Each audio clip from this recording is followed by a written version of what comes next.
اللہ اکبر اللہ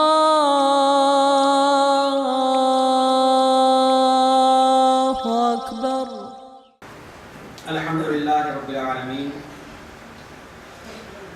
والصلاة والسلام علی سید الانبیاء والمرسلین محمد وآلہ واصحابہ ومن تبعهم بإحسان إلى يوم الدين، أما بعد، أعوذ بالله من الشيطان الرجيم،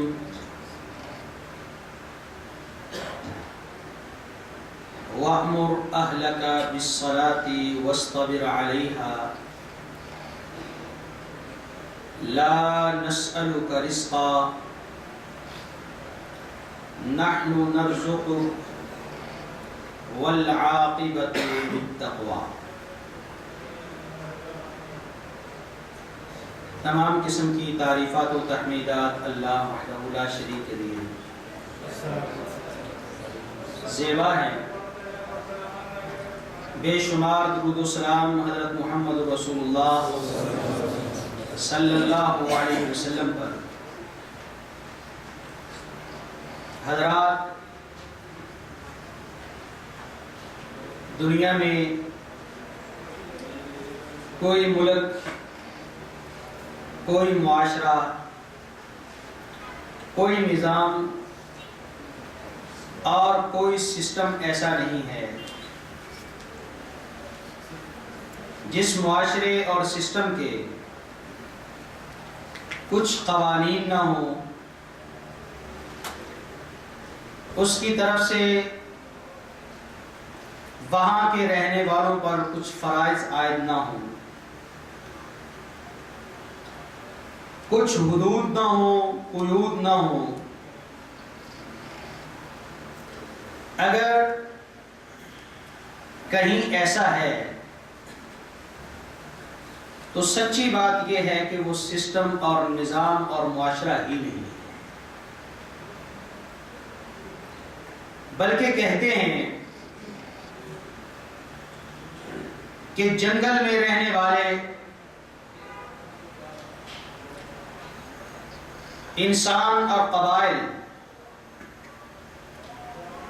جنگل میں رہنے کے بھی ان کے کچھ قوانین ہیں۔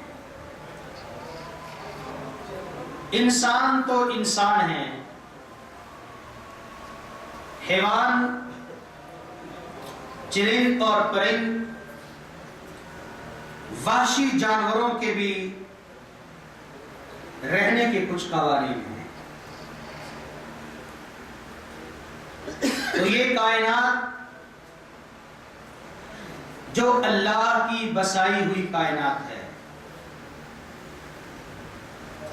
ایک منظم، ایک عظیم ناظم کی منظم کی ہوئی کائنات ہے، ایک حکیم کی حکمتوں سے بھرپور کائنات۔ تو یہ کیسے ممکن ہے اس کائنات میں رہتے ہوئے اللہ کے احکام، اللہ کے قوانین، اللہ کے آرڈر وہ انسان کا پرائیویٹ مسئلہ ہو، کوئی مانے یا نہ مانے، یہ بات ناممکن ہے۔ دنیا کا کوئی ملک، سسٹم، نظام، قانون، حکومت اس بات کی اجازت نہیں دیتی کہ وہاں کے رہنے والے لوگ حکومت اور ملک کے قانون کو اپنی مرضی سے فالو کریں۔ ملک کا قانون لوگوں کا پرائیویٹ مسئلہ ہو۔ دنیا کا کوئی ملک ایسا نہیں، کوئی حکومت اس کی اجازت نہیں دے۔ دنیا کے ہر قانون میں یہ بات موجود ہے کہ جو شخص ملک کے قانون کو توڑتا ہے اس کی کوئی نہ کوئی سزا ہے، چھوٹے قانون کو توڑتا چھوٹی سزا ہے، بڑے قانون کو توڑتا ہے تو بڑی سزا ہے۔ ہماری گاڑی پوری رفتار سے چل رہی ہوتی ہے، جیسے ہی اشارہ ریڈ آتا ہے، اشارہ سرخ ہوتا ہے، لوگوں کی گاڑیوں کی بریکیں لگ جاتی ہیں۔ بھائی کیا ہوا؟ کہتا ہے جی قانون نے روک دیا ہے۔ کوئی نہیں کہتا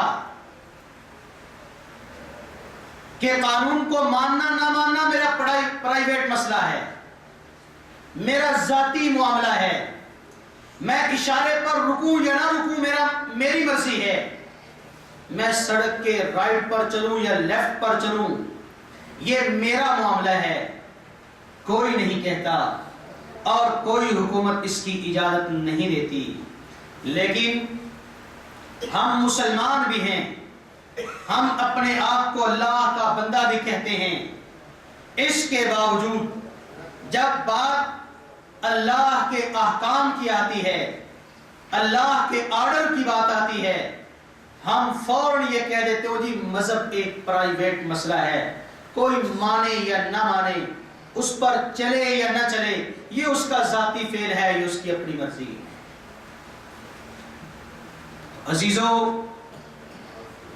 نہیں، اگر دنیا کے ملکوں میں اگر قانون پر چلنا پرائیویٹ مسئلہ نہیں ہے تو اللہ کی سرزمین پر اللہ کے قانون کو فالو کرنا بھی پرائیویٹ مسئلہ نہیں ہے۔ اللہ رب العزت قرآن مجید میں فرماتے ہیں وَمَا خَلَقْتُ الْجِنَّ وَالْإِنسَ إِلَّا لِيَعْبُدُونَ مَا أُرِيدُ مِنْهُمْ مِنْ رِزْقٍ وَمَا أُرِيدُ أَنْ يُطْعِمُونَ۔ ہم نے انسانوں اور جنوں کو صرف اس لیے پیدا کیا ہے کہ وہ سارے میری عبادت کریں۔ میں نہیں چاہتا کہ لوگ مال کمائیں، رزق کمائیں اور مجھے لا کر کھلائیں۔ میں لوگوں سے رزق نہیں مانگتا، میں لوگوں سے مال نہیں مانگتا کہ لوگ دن رات اس کے لیے بھاگ رہے ہوں، بلکہ میں لوگوں سے عبادت کا مطالبہ کرتا ہوں، رزق کا مطالبہ نہیں کرتا۔ ان اللہ هو الرزاق ذو القوۃ المتین، اللہ تو خود لوگوں کو رزق عطا کرنے والا ہے۔ اللہ کی اس کائنات نے، ساری کائنات کا کوئی ذرہ ایسا نہیں جو اپنے مالک کا ذکر نہ کر رہا ہو، جو اپنے مالک کی تسبیحات نہ کر رہا ہو، اس کی عبادت میں مشغول نہ ہو۔ کوئی ایک ذرہ بھی ایسا نہیں ہے۔ اللہ رب العزت فرماتے ہیں أَلَمْ تَرَ أَنَّ اللَّهَ يُسَبِّحُ لَهُ مَنْ فِي السَّمَاوَاتِ وَالْأَرْضِ وَالطَّيْرُ صَافَّاتٍ كُلٌّ قَدْ عَلِمَ صَلَاتَهُ وَتَسْبِيحَهُ۔ کیا تم دیکھتے نہیں ہو کہ اللہ رب العزت کی کائنات کی ہر چیز اللہ کی تسبیح کر رہی ہے؟ وہ آسمانوں میں رہنے والی مخلوقات ہوں یا زمین پر رہنے والی مخلوقات ہوں، وَالطَّيْرُ صَافَّاتٍ یا زمین و آسمان کے درمیان فضاؤں میں اڑنے والے پرندے ہوں، سارے کے سارے اللہ کی تسبیح کر رہے ہیں۔ قد علم کل قد علم صلاتہ، ہر ایک اپنے رب کی نماز پڑھنا بھی جانتا ہے، وتسبیحہ، اور اپنے رب کی تسبیح کرنا بھی جانتا ہے۔ اللہ علیم بما یفعلون، اللہ جانتا ہے جو وہ کر رہے ہیں۔ کائنات کی ہر مخلوق، یہاں پر بسنے والی ہر مخلوق اپنے رب کی نماز ادا کر رہی ہے، اپنے رب کی تسبیح کر رہی ہے۔ انسان تھوڑا سا آزاد ہے، اللہ نے اس کو تھوڑا سا لیکن ساتھ بتا دیا کہ میں نے تجھ کو بھی اپنی عبادت کے لیے پیدا کیا ہے۔ 3-4 سال پہلے کی بات ہے، میں نے ایک رسالے میں پڑھا کہ کسی جگہ پر سائنسدان تحقیق کر رہے تھے، ان کے پاس ایسی مشینیں بھی تھیں جو ساؤنڈ کو، آواز کو چیک کرتی، جس طرح آپ کا موبائل ہے، ٹیپ ہے، ریڈیو ہے، تو ایسی مشینیں جو آواز کو کیچ کرتی ہے۔ تو دوران تحقیق انہوں نے دیکھا کہ ان مشینوں پر آواز کی لہریں بن رہی۔ وہ بڑے حیران ہوئے کہ یہاں پر تو کوئی بولنے والا نہیں ہے، یہ مشین آواز کی لہروں کو نمایاں کیوں کر رہی ہے؟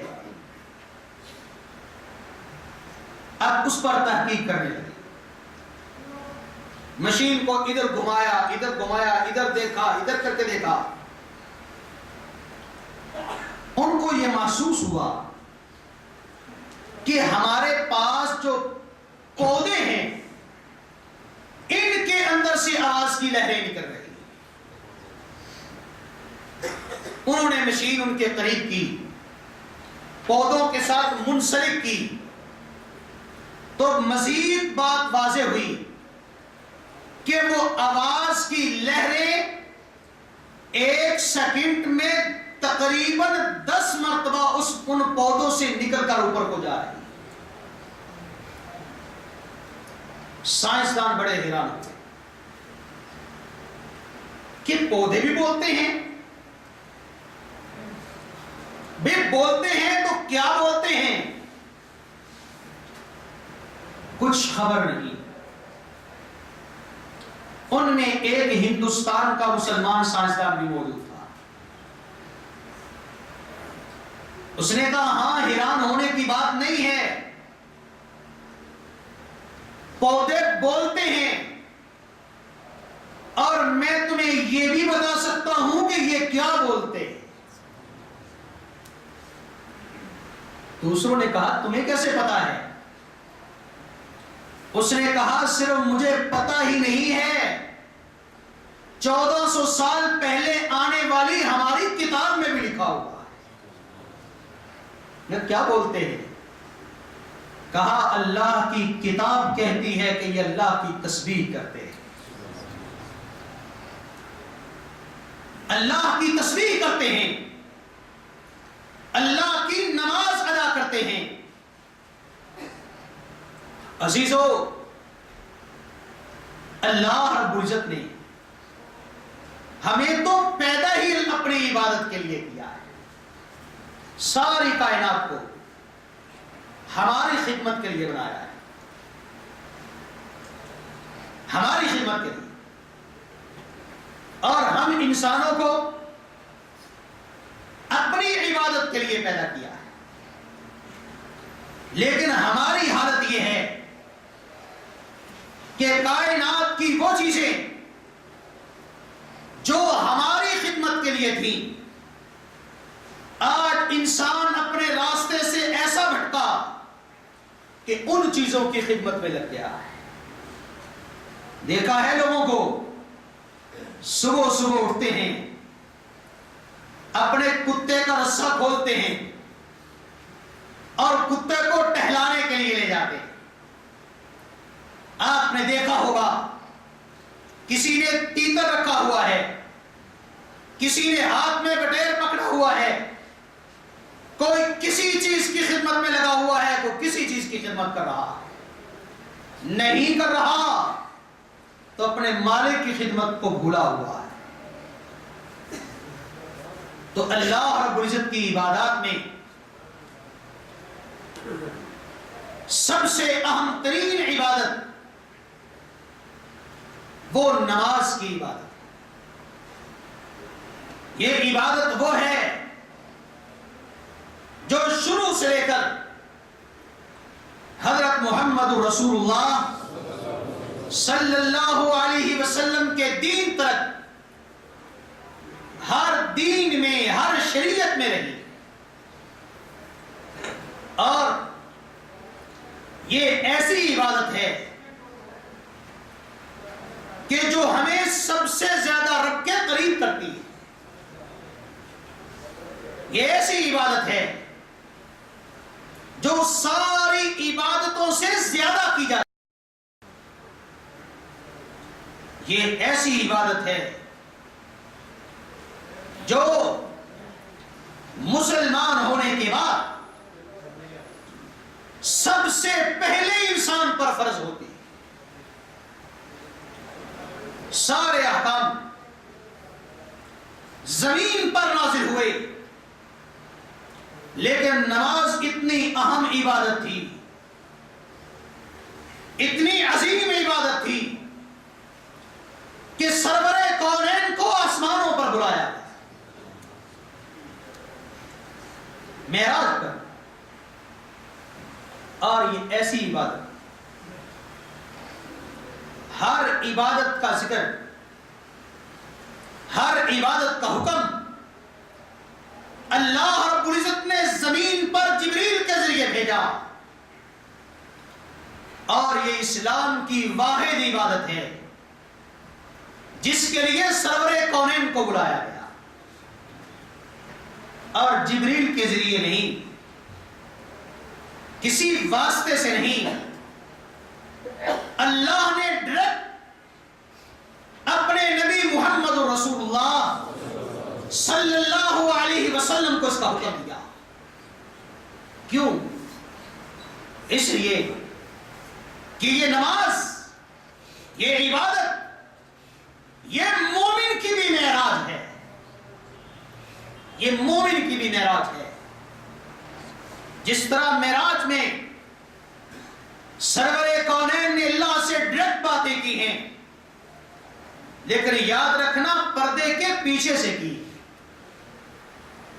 اس لیے میں نہیں کہتا، رب کا قرآن کہتا ہے ما کان لبشر ان یکلمہ اللہ الا وحیا او من وراء حجاب۔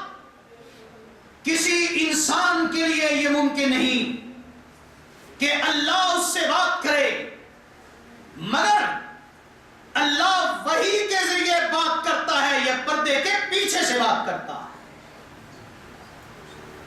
جو کہتے ہیں کہ اللہ اور محمد ایک ہو گئے، وہ قرآن کے روح سے بھی اللہ کے بھی منکر ہیں، رسول اللہ کے بھی منکر ہیں، کیونکہ اللہ کا قرآن کہتا ہے۔ سرور کونین سے پوچھا گیا، اللہ کے نبی صلی اللہ علیہ وسلم، آپ نے اللہ کو دیکھا؟ سرور کونین نے فرمایا اللہ کو کون دیکھ سکتا ہے، وہ تو نور ہے، اسے کوئی نہیں دیکھ سکتا۔ موسیٰ علیہ السلام نے التجا کی، آرزو کی، اللہ میں تجھے دیکھنا چاہتا ہوں۔ فرمایا موسیٰ اس دنیا کی زندگی میں مجھے کوئی نہیں دیکھ سکتا۔ کہا نہیں اللہ، پھر بھی شوق ہے، چاہت ہے کہ اپنے مالک کو دیکھیں، اپنے خالق کو دیکھیں۔ فرمایا موسیٰ اپنی ایک تجلی سامنے کے پہاڑ پر ڈالتا ہوں، اگر پہاڑ نے میری تجلی کو برداشت کر لیا اور تو نے اسے دیکھ لیا تو شاید تو مجھے بھی دیکھ لے گا۔ لیکن جب پہاڑ پر تجلی پڑی، پہاڑ ریزہ ریزہ ہو گیا، وَخَرَّ مُوسَىٰ صَعِقًا، اور موسیٰ علیہ السلام یہ منظر دیکھ نہ سکے، بے ہوش ہو کے گر گئے۔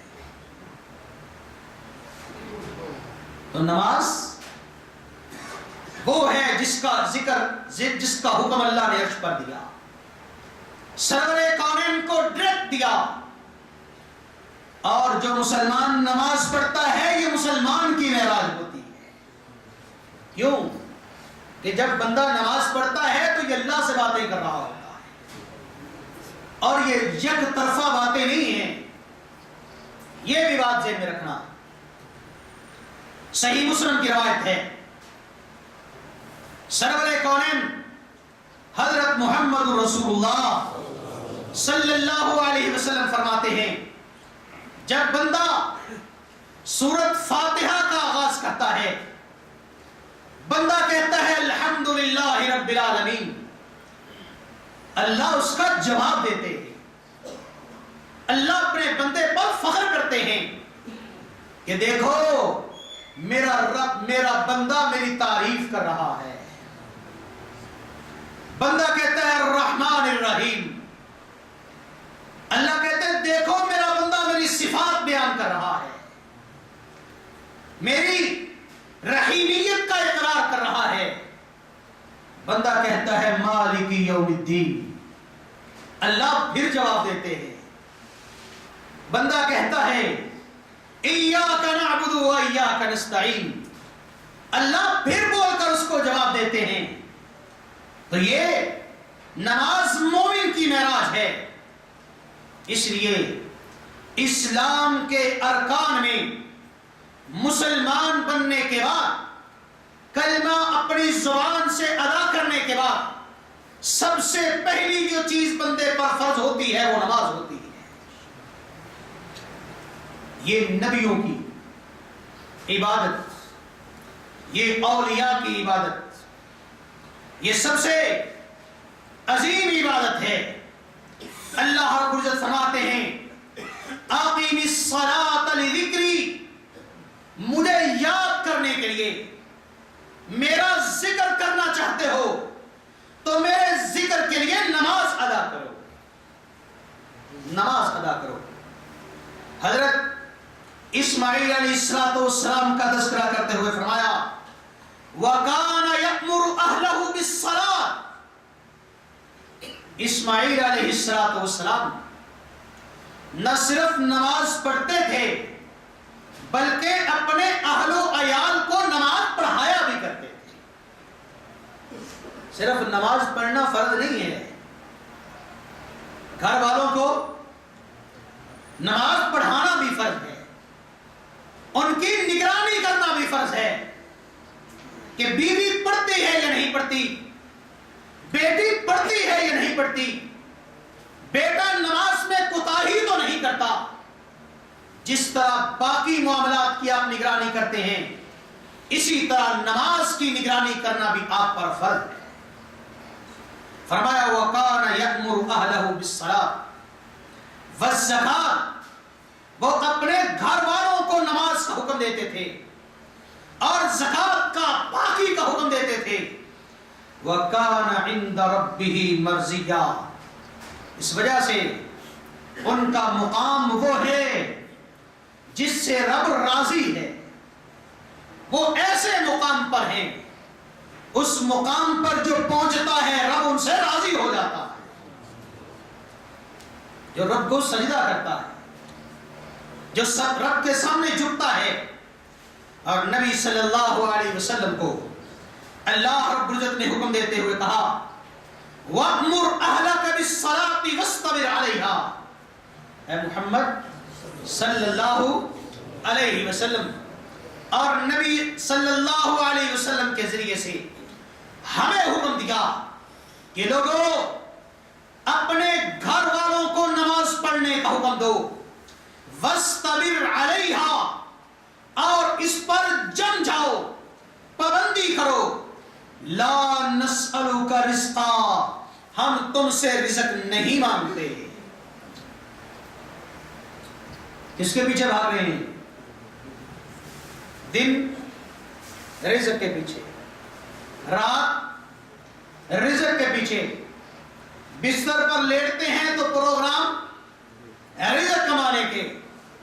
صبح اٹھتے ہیں تو سب سے پہلے سوچ ذہن میں یہی آتی ہے.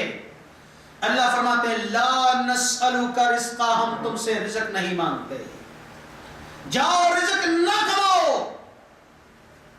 نحن نرزقک، رزق ہم تمہیں دیں گے، رزق ہم دیں گے۔ لوگ کہتے ہیں اور یہ آخر محنت تو کرنی پڑتی ہے۔ ہاں محنت کرنی پڑتی ہے، کیوں کرنی پڑتی ہے؟ کبھی سوچا آج محنت کے بغیر ہمیں رزق نہیں ملتا، اس کی وجہ کیا ہے؟ سرور کونین کی ایک حدیث ذہن میں رکھیے، نبی علیہ السلام نے فرمایا اگر تمہارا توکل اللہ پر صحیح ہو جائے، 100% توکل ہو جائے، ایمان درست ہو، توکل پورا ہو، تو فرمایا اللہ تمہیں بھی اسی طرح رزق دے گا جس طرح پرندوں کو رزق دیتا۔ محنت کرنی پڑتی ہے، کیوں؟ کہ توکل 100% نہیں ہے۔ توکل ہے کس پر؟ کفیل پر توکل ہے، کہ کفیل سے بنا کے رکھوں گا تو یہاں پر رزق کما پاؤں۔ توکل ہے اپنی دکان پر توکل ہے، اسی لیے نماز کے ٹائم پر بند کرتے ہوئے بڑی تکلیف ہوتی ہے۔ توکل ہے ذرائع پر، وسیلوں پر، دنیا کے بنائے ہوئے ذریعوں پر توکل ہے، اس لیے ادھر سے چھٹی کرتا ہوں تو دل کو بڑی تکلیف ہوتی ہے، جاریت آنے کا ٹائم نہیں ملتا، قرآن پڑھنے کے لیے مولوی صاحب کیا کریں ٹائم ہی نہیں ہے، بھائی دین کے لیے اللہ کے لیے جی کیا کریں، آخر بچوں کو بھی تو روزی روٹی کھلانی ہے، اور جی دیکھیں کمائیں گے تو کچھ ملے گا۔ کوئی کہتے ہیں بدبخت اور جی بچوں کو پالنا بھی تو عبادت ہے۔ ہاں یہ عبادتیں ہم نے گھڑ لی، اور جو اصل عبادت تھی اس کے لیے ہمارے پاس ٹائم نہیں رہا۔ آج اللہ کہہ رہا ہے، اور اس کی میں دلیل دیتا ہوں، آپ سب نے پڑھا ہوگا کہ نبی بننے سے پہلے محمد الرسول اللہ صلی اللہ علیہ وسلم کیا کام کرتے تھے؟ جی بکریاں چراتے تھے، تجارت کرتے تھے، لوگوں کا مال دوسرے ملکوں میں لے کے جاتے تھے۔ نبوت کے بعد کیا کام کیا؟ کوئی بندہ ہاتھ کھڑا کر کے کہ سرور کونین نے نبی بننے کے بعد، نبوت کے بعد کوئی دنیا کا کام کیا؟ کوئی صاحب جی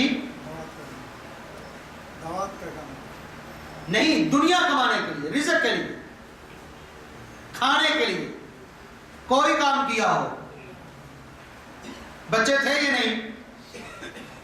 ایک آدھ بیوی بھی تھی، 10-11 بیوی، اپنے بچے بھی اور ان بیویوں کے بچے بھی۔ کئی بیویاں ایسی ہیں نبی صلی اللہ علیہ وسلم جن کے پیچھے 7 بچے لے کے آئے۔